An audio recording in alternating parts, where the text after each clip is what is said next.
नमस्कार दोस्तों, आप सभी का स्वागत है हमारे प्यारे चैनल लेडीवी कैंपस में। तो दोस्तों, आज के इस वीडियो में हम भारतीय राज्य व्यवस्था के इम्पोर्टेंट क्वेश्चन के बारे में पढ़ेंगे, जो कि एसएससी, रेलवे, बैंकिंग इत्यादि परीक्षाओं में सीधे सीधे पूछ ले जाते हैं। तो दोस्तों आइए शुरू करते हैं। दोस्तों, हमारी पार्ट 1 की वीडियो डल चुकी है, ये हमारी पार्ट 2 की वीडियो होगी। दोस्तों, इस भारतीय राज्य व्यवस्था वाले टॉपिक में हम आपको वही क्वेश्चन कराते हैं जो कि आपके एसएससी, रेलवे, बैंकिंग इत्यादि परीक्षाओं बिल्कुल हूबहू पूछ ले जाते हैं। दोस्तों, हम किसी भी पर्टिकुलर टॉपिक पर डिस्कस नहीं करेंगे, सिर्फ हम आपके क्वेश्चंस की तैयारी करेंगे, आपको कैसे क्वेश्चन आते हैं और कौन कौन से क्वेश्चन आते हैं। तो दोस्तों आइए शुरू करते हैं। हमारा आज का पहला क्वेश्चन क्या होगा? निम्नलिखित धार्मिक समुदायों पर विचार करें। पहला क्या है? सिख, बौद्ध, जैन, फारसी। इस पर हमें विचार करना है। और अब हमारा क्वेश्चन पूछता है, इनमें अल्पसंख्यकों का दर्जा किसे मिला हुआ है? मतलब ये जो सिख, बौद्ध, जैन और फारसी है, इनमें अल्पसंख्यकों का दर्जा किसे मिला हुआ है? ऑप्शन ए क्या है? ए 1 और 4। एक में क्या है? सिख, और 4 में क्या है? फारसी। ऑप्शन बी क्या है? 1, 2 और 4। ऑप्शन सी क्या है? 2, 3 और 4। डी क्या है? 1, 2 और 3। तो हमारा आंसर क्या होगा? हमारा आंसर डी होगा, 1, 2, 3 और 4। दोस्तों, भारत में मुस्लिम, ईसाई, सिख, बौद्ध तथा फारसी अल्पसंख्यक धार्मिक समुदाय में है। मतलब मुस्लिम, ईसाई, सिख, बौद्ध और फारसी, ये सबको अल्पसंख्यक धार्मिक समुदाय में रखा गया है। अगला क्वेश्चन क्या है हमारा? चुनाव आयोग के बारे में कौन सा कथन सही है? ए, यह स्वतंत्र और संवैधानिक निकाय है। बी, इसमें 6 साल का कार्यकाल रखने वाले सदस्यों का समावेश होता है। सी, यह राजनीतिक दलों को मान्यता देने से संबंधित विवादों के मध्यस्थता के लिए एक अदालत के रूप में कार्य करता है। डी, अखिल भारतीय निकाय होने के नाते यह ग्राम पंचायत और राज्य नगर पालिकाओं के चुनाव से भी चिंतित है।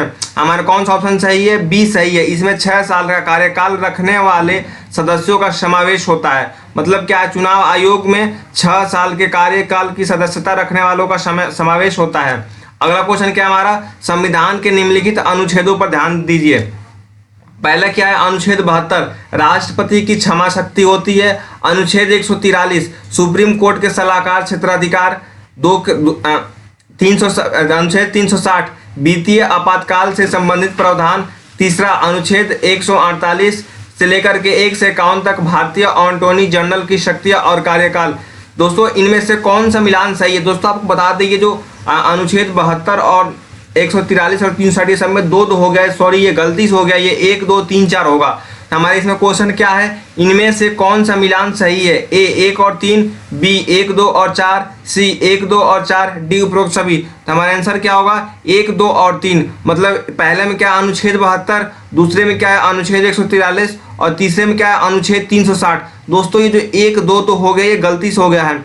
अगला क्वेश्चन क्या है हमारा?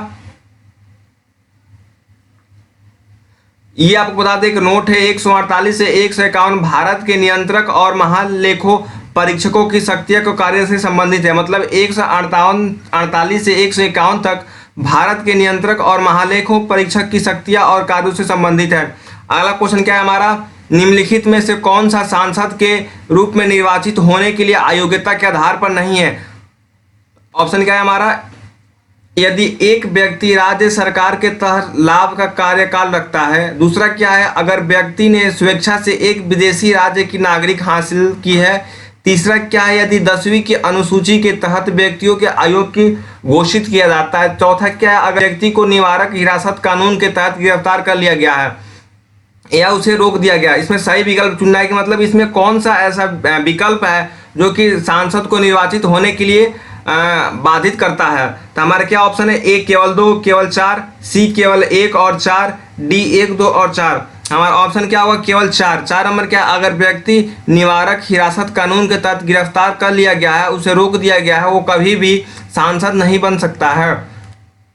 दोस्तों, सांसद के बारे में हमारे कुछ नोट्स है, कौन कौन से वो व्यक्ति है जो सांसद के लिए निर्वाचित हो सकते हैं। तो अनुच्छेद 102, एक सांसद के रूप में निर्वाचित होने के लिए अयोग्यता। मतलब अयोग्यता क्या क्या होनी चाहिए? पहला क्या है?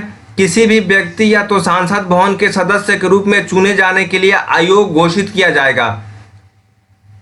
ये क्या है हमारा? अगर भारत सरकार किसी भी राज्य सरकार के तहत लाभ का कोई कार्यकाल रखता हो तो कानून द्वारा संसद द्वारा घोषित कार्यकाल के अलावा अपने धारकों को आयोग घोषित नहीं किया जाता है। बी क्या होगा? यदि वह अस्वस्थ दिमाग में है और एक सक्षम अदालत द्वारा घोषित किया गया है। सी क्या है, अगर वह एक निवादित दिवालिया हो। डी क्या है, यदि वह भारत नागरिक नहीं है या स्वेच्छा से एक विदेशी राज्य की नागरिकता हासिल कर लिया है या किसी विदेशी राज्य की प्रति निष्ठा या अनुपालन की स्वीकृति के तहत है। ई क्या है, यदि वह सांसद द्वारा किए गए किसी भी कानून के तहत उसके तहत अयोग्य है। स्पष्टीकरण, इस खंड की परियोजना के लिए किसी भी व्यक्ति को भारत सरकार या किसी भी राज्य सरकार के तहत लाभ के कार्यकाल को केवल कारण नहीं माना जाएगा। वह या तो संघ के लिए या राज्य के मंत्री हैं। दूसरा क्या आएगा, यदि किसी भी व्यक्ति को 10वीं अनुसूची के तहत अयोग्य घोषित किया जाता है तो किसी भी व्यक्ति को संसद भवन की सदस्यता होने के लिए अयोग्य घोषित किया जाएगा। तो दोस्तों ये थे हमारे कुछ संसद के बारे में। अगला क्वेश्चन क्या है हमारा, भारतीय संविधान की 6ठी अनुसूची किन 4 राज्यों में अनुसूचित क्षेत्रों और अनुसूचित जनजातियों के प्रशासन और नियंत्रण से संबंधित है। ऑप्शन क्या है, ए मणिपुर, मिजोरम, त्रिपुरा, नागालैंड। बी क्या है, असम, मेघालय, त्रिपुरा, मिजोरम। सी क्या है, असम, मेघालय, अरुणाचल प्रदेश, नागालैंड। डी क्या है, असम, मेघालय, मिजोरम और नागालैंड। तो हमारा आंसर क्या होगा, असम, मेघालय, त्रिपुरा और जो मिजोरम। दोस्तों बता देना चाहेंगे कि आपको संविधान की 5वीं अनुसूची असम, मेघालय, त्रिपुरा और मिजोरम के 4 राज्यों को छोड़कर किसी भी राज्य में अनुसूचित क्षेत्रों, अनुसूचित जनजातियों के प्रशासन और नियंत्रण से संबंधित है, जिसे भारतीय संविधान की 6वीं अनुसूची से अलग कर दिया गया है। अगला क्वेश्चन क्या है हमारा, भारत के संविधान निम्नलिखित अनुसूचित में से कौन सा नया राज्य बनाने के लिए संशोधित किया जाना है। पहली अनुसूची, दूसरी अनुसूची, तीसरी अनुसूची, चौथी अनुसूची। दोस्तों हमारा बता दीजिए हमारा क्वेश्चन क्या है, भारत के संविधान के निम्नलिखित अनुसूची में कौन सा नया राज्य बनाने के लिए संशोधित किया जाना है। तो हमारा ऑप्शन क्या है, पहली सूची। पहली सूची को संशोधित किया जाना है। पहली अनुसूची में संघ और राज्य का वर्णन है। पहली अनुसूची में किसका वर्णन है, तो संघ और राज्य का वर्णन है। अगला क्वेश्चन क्या है हमारा, भारत का संविधान भारत के सुप्रीम कोर्ट को केंद्र और राज्यों के बीच विवादों का निर्णय किस क्षेत्र के तहत लेने का अधिकार देता है। ऑप्शन अपीलीय न्यायाधिकार, वास्तविक न्यायाधिकार, सलाहकार न्यायाधिकार, रीट न्यायाधिकार। तो हमारे क्या सही होगा, वास्तविक न्यायाधिकार।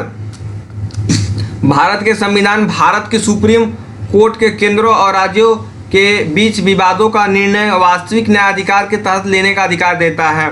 अगला क्वेश्चन क्या है, इनमें से कौन सा राष्ट्रपति चुनाव के लिए चुनावी कॉलेज का हिस्सा है लेकिन उसकी अपील के लिए कार्यवाही में भाग नहीं लेता है। ऑप्शन क्या है, लोकसभा, राज्यसभा, राज्य विधानसभा, राज्य विधान परिषद। तो हमारे क्या होगा आंसर, राज्य विधानसभा।